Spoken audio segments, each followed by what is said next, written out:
और हर इंसान, हर सनातनी चले, लेकिन उसको पब्लिसिटी का जरिया ना बनाए। कितने साधु महात्मा एक्चुअल में बैठे हैं गली कूचों में, गांव शहरों में, जिनके नामो निशान नहीं पता किसी को, लेकिन वो बड़े तपस्वी हैं। मैं मिला हूं पर्सनली उनसे।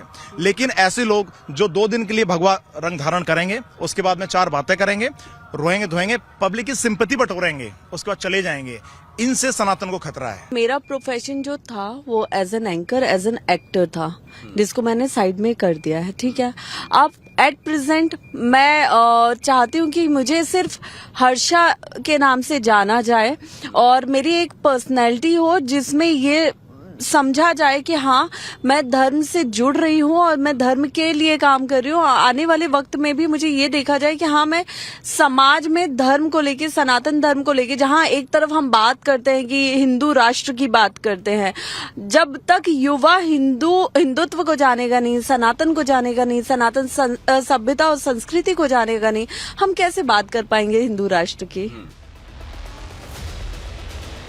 हर्षा इस वक्त सोशल मीडिया सेंसेशन बनी हुई हैं। उनके दोस्त तो ये तक कहते हैं कि हर्षा ने जानबूझकर कुंभ का रास्ता चुना। वो फॉलोअर्स बढ़ाने के लिए किसी भी हद तक जा सकती हैं, किसी भी हद तक। कि सोशल मीडिया जो ट्रेंड बन गया है आजकल, सोशल मीडिया का, कि सोशल मीडिया में छाने का एक छोटा सा ट्रेंड बन गया है कि सनातन के खिलाफ हो जाओ या सनातन के साथ हो जाओ।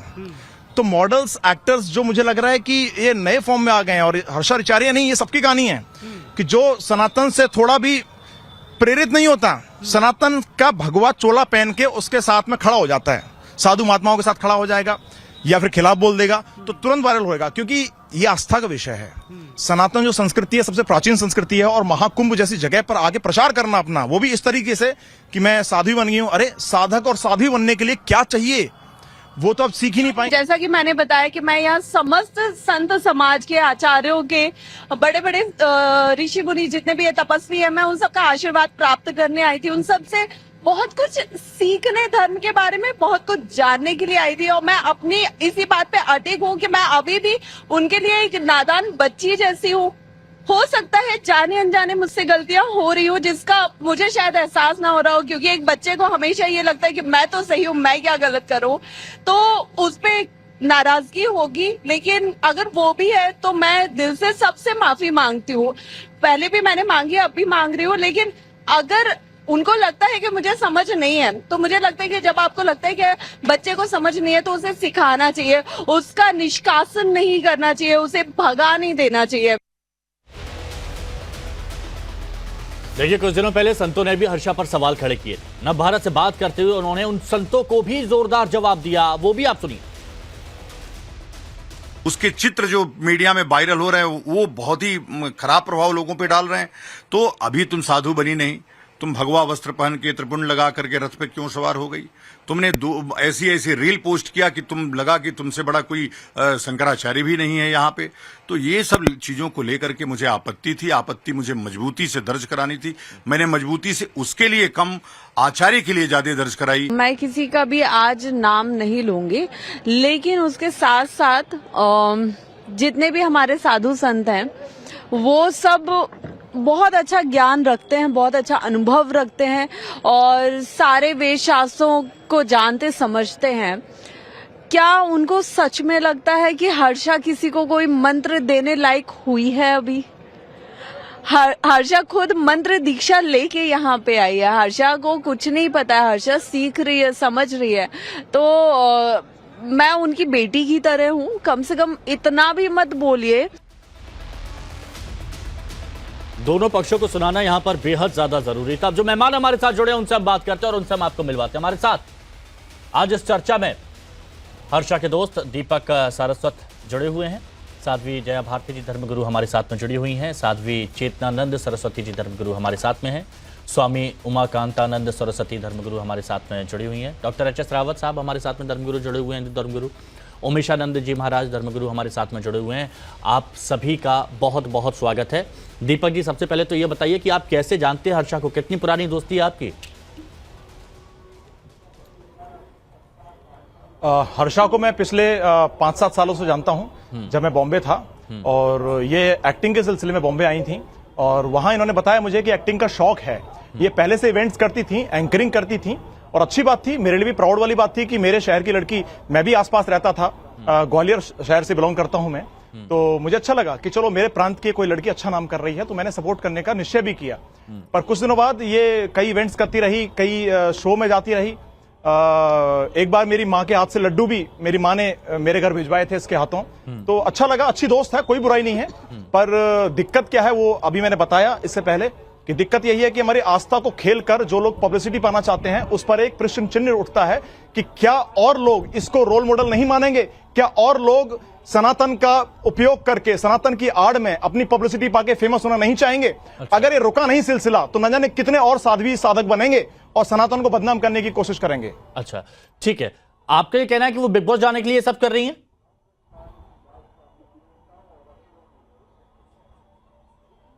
दीपक, फिर से बोले। बिग बॉस जाने के लिए सब तैयारी है क्या?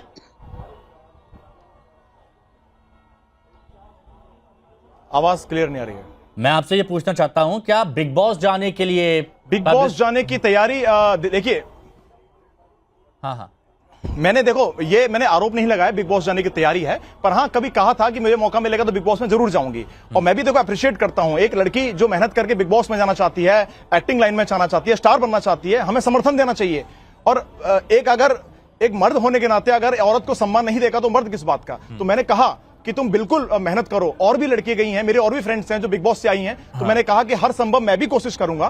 पर चूंकि हमारी बात ज्यादा चली नहीं, हमारे बीच कुछ अच्छी बनी नहीं, तो ठीक है। लेकिन बिग बॉस जाने का उन्होंने कहा था एक बार, और जाए कोई आपत्ति नहीं है। लेकिन अच्छा, दीपक एक बात और बता दीजिए, फिर मैं और मेहमानों के पास आगे बढ़ूं। नकली लगा के एक बात और बता दीजिए, फिर मैं और मेहमानों के पास बढ़ूं, क्योंकि उन्होंने कोई विवादित बयान नहीं दिया। उन्होंने कहा कि मैंने अपनी पुरानी फोटोज को डिलीट नहीं किया ताकि लोगों को लगना चाहिए कि मैं पहले किस प्रोफेशन में थी, उस वक्त किस तरह के कपड़े पहनना मेरी जरूरत थी, लेकिन जब मेरा झुकाव सनातन के प्रति आया तो मैं अब यहां पर पहुंच रही हूं और मेरी आस्था यहां पर बढ़ती जा रही है। तो इसमें कुछ गलत नहीं है। मंदिर जाने के दौरान वो किस तरह की वेशभूषा पहनती है, कपड़े पहनती है, ये उनको पता है। तो आपको दिक्कत सिर्फ इस बात से है कि वो पहले कुछ और थी, अब कुछ और हो गई है? नहीं, मुझे दिक्कत इस बात से नहीं है। कोई भी इंसान कभी बदल सकता है। जब अंगुलीमाल डाकू रत्नाकर बदल सकते हैं और धर्म के प्रति इतने जागरूक हो सकते हैं, दुनिया को जागरूक कर सकते हैं, तो यह भी गलत बात नहीं है। आज दिक्कत मुझे किस बात से है, और मुझ जैसे तमाम सनातनी प्रेमियों को दिक्कत है इस बात से कि भाई तुम गेरुआ वस्त्र धारण करके रथ पे चढ़ी हो, आ रही हो और अपने आप को साध्वी बता रही हो। आपने इस बात को झूठ बोला कि आप उत्तराखंड की रहने वाली हो। जब आपकी पोल पट्टी खुलने लगी, जब आप मीडिया के सामने ज्यादा हाईलाइट हो गई, तब आपने अपनी हकीकत को बयान करना स्टार्ट किया। देखिए, आप इंस्टाग्राम फेसबुक रील बनाने के लिए आप जो कर रही हैं अच्छी बात है, करिए, सनातन का प्रचार भी कीजिए, लेकिन खुद को साध्वी बता के, साध्वी बताने के बाद लोग आपके चरण छूने लगेंगे। साधक सिद्ध पुरुष बताने के बाद लोग आपके चरणों में गिर जाते हैं। क्या ये सही बात है? क्या और लोग इससे नहीं सीखेंगे? देखिए, ट्रेंड चला, पहले रोड पर रील बनाने का ट्रेंड चला, उसके बाद मी टू कैंपेन चला, ठीक है, कई ट्रेंड चले। एचएस रावत साहब, क्योंकि आप फ्रेम में है, एचएस रावत साहब, आपका क्या मानना है? अगर उनका ये कहा जा सकता है कि सनातन के प्रति आस्था बढ़ रही है, तो फिर दिक्कत क्या है इसमें? आपका क्या मानना है? देखिए हिमांशु जी, अगर कोई भी सनातन में आना चाहता है उसका स्वागत है, और वैराग्य कभी भी किसी को आ सकता है। विनोद खन्ना साहब बहुत बढ़िया एक्टर थे, लेकिन उनको अब वैराग्य आया तो वो ओशो के आश्रम में अमेरिका चले गए। और अभी एक मुस्लिम फिल्मी कलाकार थी, लेडी, बहुत अच्छी एक्टर थी, नाम मुझे नहीं पता उसका, उन्होंने इस्लाम को छोड़ करके फिल्मी हीरोइन को इस्लाम में चली गई। मीराबाई राजघराने में थी और उनको वैराग्य आया तो कृष्ण भक्ति में लीन हो गई। इसलिए किसी के ऊपर इस प्रकार से कटाक्ष करना, आरोप लगाना मुझे लगता है उचित नहीं है। जो किसी की भावनाओं को आहत करना, इसलिए सनातन धर्म का दुर्भाग्य है कि इसमें कोई आना चाहता है उसको भी कहीं ना कहीं इतना बदनाम कर देते हैं कि वो चाह करके भी भागना चाहता है। फिर दूसरे धर्मों की तरफ वो सोचता है कि वो गले तो लगाते हैं, कम से कम हमें गले लगाना चाहिए, हमें प्यार देना चाहिए, उसको सिखाना चाहिए, उसको दीक्षा देनी चाहिए, उसको समझाना चाहिए। जब एक अगर कलाकार कोई अगर सनातन धर्म में आएगा तो बहुत सारे कलाकार सनातन धर्म को जानने की कोशिश करेंगे।